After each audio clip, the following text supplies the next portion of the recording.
السلام علیکم۔ آج ہم سورۃ الانعام کی آیت نمبر 66 سے 73 تک کی آیات کا مطالعہ کریں گے۔ اعوذ باللہ من الشیطان الرجیم، بسم اللہ الرحمن الرحیم۔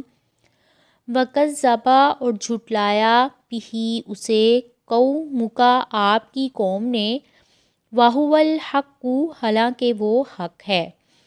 کل کہہ دیجئے، لستُ نہیں ہوں میں، علیکم تم پر، بوکیل کوئی ذمہ دار۔ میرا کام یہ نہیں ہے کہ تمہارے جھٹلا دینے اور بدتمیزی کرنے پر خود عذاب نازل کر دوں۔ میرا کام تو صرف یہ ہے کہ تمہیں اللہ تعالیٰ کا پیغام پہنچا دوں اور نہ ماننے والوں کو اس کی سزا بتا دوں۔ اس کے بعد عذاب بھیجنا نہ بھیجنا اللہ تعالیٰ کے اختیار میں ہے اور اس سے بچنے کی فکر کرنا تمہارا کام ہے۔ لِكُلِّ نَبَإٍ ہر خبر کے لیے، مستقرٌ ایک وقت مقرر ہے، وسوف اور عن قریب، تعلمون تم جان لوگے۔ اس آیت میں کفار کے لیے دھمکی ہے۔ اللہ تعالیٰ کی دی ہوئی خبر غلط نہیں ہو سکتی۔ اس کا ایک وقت متعین ہے جس عذاب کا تم مطالبہ کر رہے ہو، جب اس کا وقت آئے گا تو وہ بھی نازل ہو جائے گا۔ وَإِذَا رَأَيْتَ اور جب آپ دیکھیں گے، الَّذِينَ ان لوگوں کو، يَخُوضُونَ جو مشغول ہوتے ہیں، فِي آیاتنا ہماری آیات میں، فَأَعْرِضْ تو آپ اعراض کیجئے، عَنْهُمْ ان سے، حتیٰ یہاں تک کہ، يَخُوضُوا وہ مشغول ہو جائیں، فی حدیث کسی بات میں، غیرہ اس کے علاوہ۔ اما اور اگر، ینسینک الشیطان بھلا دے آپ کو شیطان، فلا تقعد تو نہ آپ بیٹھیں، بعد الذکریٰ یاد آنے کے بعد، مع القوم الظالمین ان لوگوں کے ساتھ جو ظالم ہیں۔ جب تم ایسے لوگوں کی مجلس دیکھو جو اللہ تعالیٰ اور اس کے رسول کے احکام کا مذاق اڑا رہے ہیں، اس مجلس سے اس وقت تک کنارہ کرو جب تک دوسری باتوں میں مشغول نہ ہو جائے۔ اگر شیطان کے بھلانے سے مجلس میں بیٹھ ہی جاؤ تو یاد آنے کے بعد ان ظالموں کی مجلس میں بیٹھے نہ رہو، کیونکہ اللہ تعالیٰ نے فرمایا، اِنَّکُمْ اِذًا مِثْلُهُمْ کہ بے شک اس وقت تم بھی ان جیسے ہوگے۔ مَا عَلَى الَّذِينَ اور نہیں ہے ان لوگوں کے ذمے، یتقون جو تقوی اختیار کرتے ہیں، من حسابہم ان کے حساب میں سے، من شیء کوئی چیز، ولیکن اور لیکن، ذکریٰ یاد دہانی ہے، لعلہم یتقون تاکہ وہ تقوی اختیار کریں۔ کے بارے میں شاہ عبد القادر رحمہ اللہ لکھتے ہیں، اگر کوئی متقی شخص چاہے کہ ایسے جاہلوں کے پاس نصیحت کے لیے بھی نہ بیٹھے تو اس کے متعلق فرمایا، اگر وہ نہ بیٹھے تو اس پر ان کے گمراہ رہنے کا کوئی گناہ نہیں ہے، البتہ انہیں نصیحت کرے تو بہتر ہے، کیونکہ ہو سکتا ہے کہ وہ ڈر جائیں تو اسے نصیحت کرنے کا ثواب مل جائے گا۔ وَذَرِ الَّذِينَ اور چھوڑ دیجئے ان لوگوں کو جنہوں نے اتخذوا بنا لیا ہے، دینہم اپنے دین کو، لعبا کھیل، ولہوا اور تماشا، وغرتہم الحیاۃ الدنیا اور دھوکے میں ڈال دیا ہے انہیں دنیا کی زندگی نے، وذکر اور نصیحت کیجئے، بہ اس کے ساتھ، ان تبصلا یہ کہ ہلاک نہ کیا جائے، نفس کوئی نفس، بما اس وجہ سے جو، کسبت اس نے کمائی کی، لیسا نہیں ہے، لہا اس کے لیے، من دون اللہ اللہ تعالیٰ کے علاوہ، ولیٌ کوئی دوست، ولا شفیع اور نہ ہی کوئی سفارشی، وَإِن تَعْدِلْ اور اگر وہ بدلہ دے، کُلَّ عَدْلٍ ہر طرح کا بدلہ، لا یؤخذ نہیں لیا جائے گا، منہا اس سے۔ اولئک یہی وہ لوگ ہیں، الذین وہ لوگ جو، ابسلوا ہلاک کر دیے گئے ہیں، بما اس وجہ سے جو، کسبوا انہوں نے کمایا، لہم ان کے لیے، شراب پینا ہے، من حمیم کھولتے ہوئے پانی سے، وعذاب علیم اور دردناک عذاب ہے، بما اس وجہ سے جو، کانوا تھے وہ، یکفرون وہ کفر کرتے۔ اللہ تعالیٰ نے نبی کریم صلی اللہ علیہ وآلہ وسلم کو حکم دیا ہے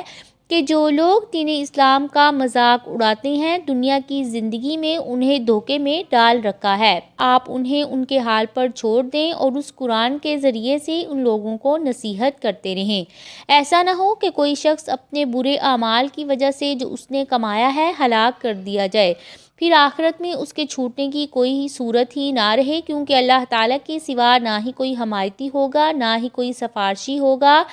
اور کوئی بھی فدیہ دیں اور ان سے قبول نہیں کیا جائے گا۔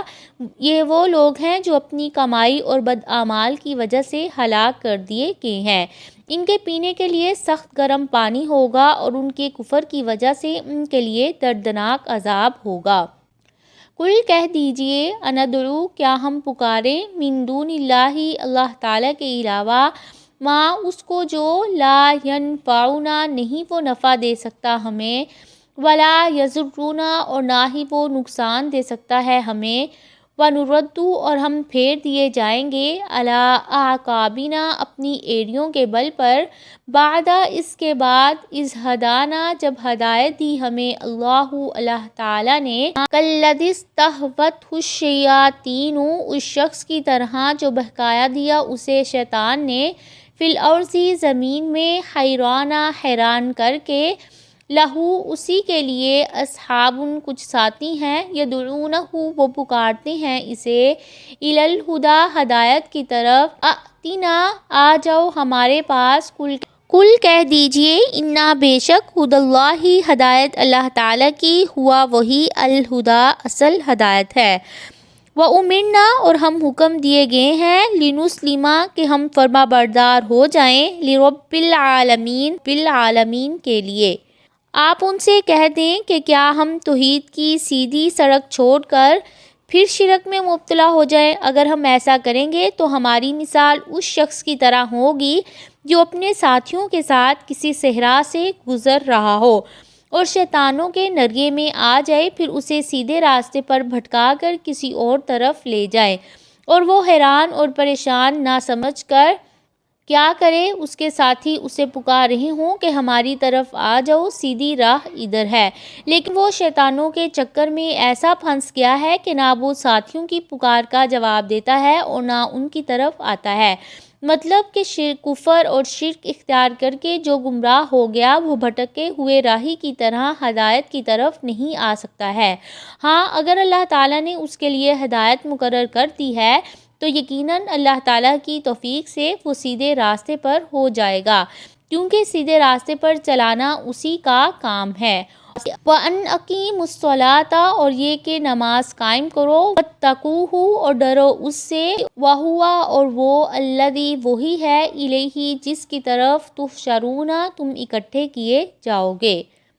اللہ تعالیٰ نے فرمایا کہ نماز قائم کریں، اللہ تعالیٰ سے ڈرتے رہیں، اس یقین کے ساتھ کہ قیامت کے دن سب کو اسی کے سامنے جمع ہونا ہے۔ وَهُوَ الَّذِی اور وہی ہے جس نے خلق پیدا کیا، السماوات آسمانوں کو، والارض اور زمین کو، بالحق حق کے ساتھ، ویوم اور جس دن، یقول وہ کہے گا، کن فیکون ہو جا تو وہ ہو جائے گا، قولہ اس کی بات، الحق سچی ہے، وَلَہُ الْمُلْکُ اور اسی کے لیے بادشاہی ہے، یوم جس دن، ینفخ پھونکا جائے گا، فی الصور صور میں، عالم الغیب جاننے والا ہے غیب کو، والشہادۃ اور حاضر کو،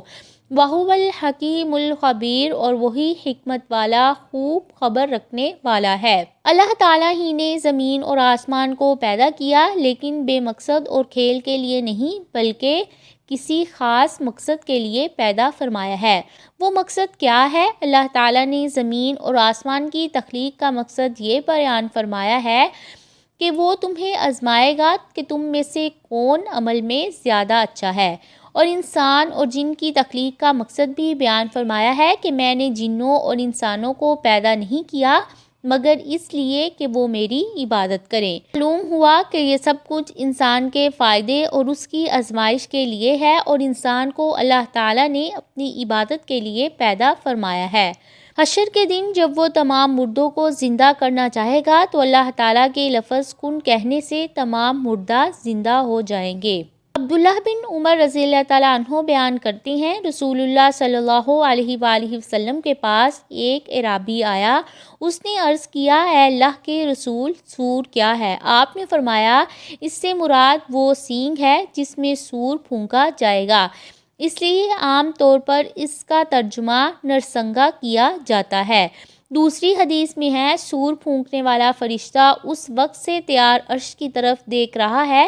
جب سے اسے سور دیا گیا ہے، اور وہ آنکھ بھی نہیں جھپک رہا کہ کہیں اسی اثنا میں اسے حکم نہ دے دیا جائے۔ پہلے ایک سور پھونکا جائے گا، ساری خلقت گھبرا جائے گی، پھر دوبارہ پھونکا جائے گا تو ساری خلقت فنا ہو جائے گی، پھر تیسری دفعہ پھونکا جائے گا تو ساری خلقت زندہ ہو کر ایک جگہ جمع ہو جائے گی۔ بعض نے لکھا ہے کہ نفخہ اصل میں 2 بار ہوگا، پہلی گھبراہٹ، پھر بیہوشی اور نتیجن فنا، یعنی دونوں ایک ہی ہیں، اور دوسرے کو نفخہ قیام کہا ہے، اور اللہ تعالیٰ ہی بہتر جانتے ہیں۔ یہ تھی آیات جن کا ہم نے مطالعہ کیا۔